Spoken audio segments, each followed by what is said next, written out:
شروع اللہ کے نام سے جو بے حد مہربان نہایت رحم والا ہے۔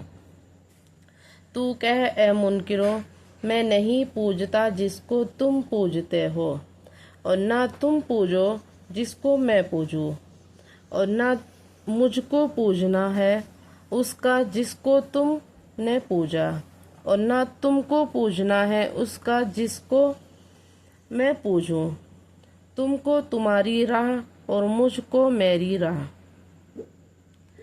آپ ان کافروں سے کہہ دیجئے کہ اے کافرو، میرا تمہارا طریقہ ایک نہیں ہو سکتا، اور نہ میں تمہارے معبودوں کی پرستش کرتا ہوں اور نہ تم میرے معبودوں کی پرستش کرتے ہو، اور نہ آئندہ استقبال میں تمہارے معبودوں کی پرستش کروں گا اور نہ تم میرے معبودوں کی پرستش کرو گے۔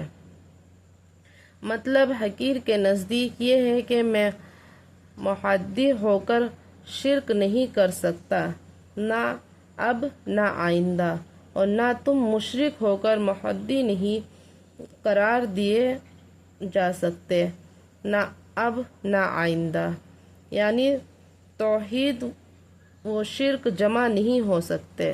تم کو تمہارا بدلہ ملے گا اور مجھ کو میرا بدلہ ملے گا۔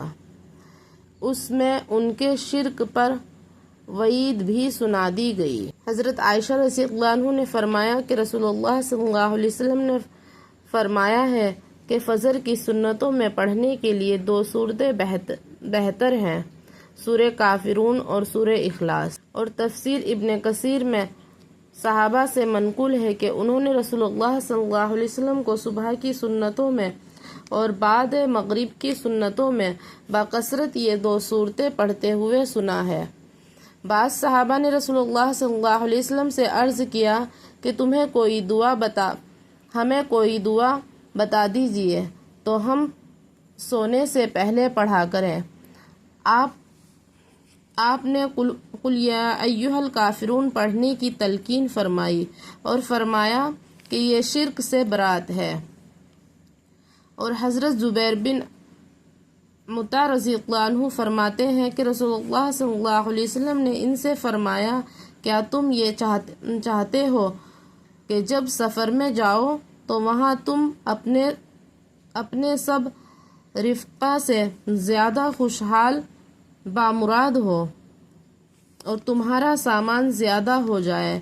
انہوں نے عرض کیا کہ یا رسول اللہ صلی اللہ علیہ وسلم، بے شک میں ایسا ہی چاہتا ہوں۔ آپ نے فرمایا کہ آخر قرآن کی 5 صورتیں سورہ کافرون، سورہ نصر اور سورہ فلق اور سورہ ناس پڑھا کرو، اور ہر صورت کو بسم اللہ سے شروع کرو اور بسم اللہ پر ختم کرو۔ حضرت زبیر رضی اللہ عنہ فرماتے ہیں کہ اس وقت میرا حال یہ تھا کہ سفر میں اپنے دوسرے ساتھیوں کے بالمقابل قلیل الزاد خستہ حال ہوتا تھا۔ جب سے رسول اللہ صلی اللہ علیہ وسلم کی اس تعلیم پر عمل کیا، میں سب سے بہتر حال میں رہنے لگا۔ اور حضرت علی رضی اللہ عنہ سے روایت ہے کہ ایک مرتبہ نبی کریم صلی اللہ علیہ وسلم کو بچھو نے کاٹ لیا تو آپ نے پانی اور نمک منگوایا اور یہ پانی کاٹنے کی جگہ لگاتے جاتے تھے اور قل یا ایھا الکافرون، قل اعوذ برب الفلق اور قل اعوذ برب الناس پڑھتے جاتے تھے۔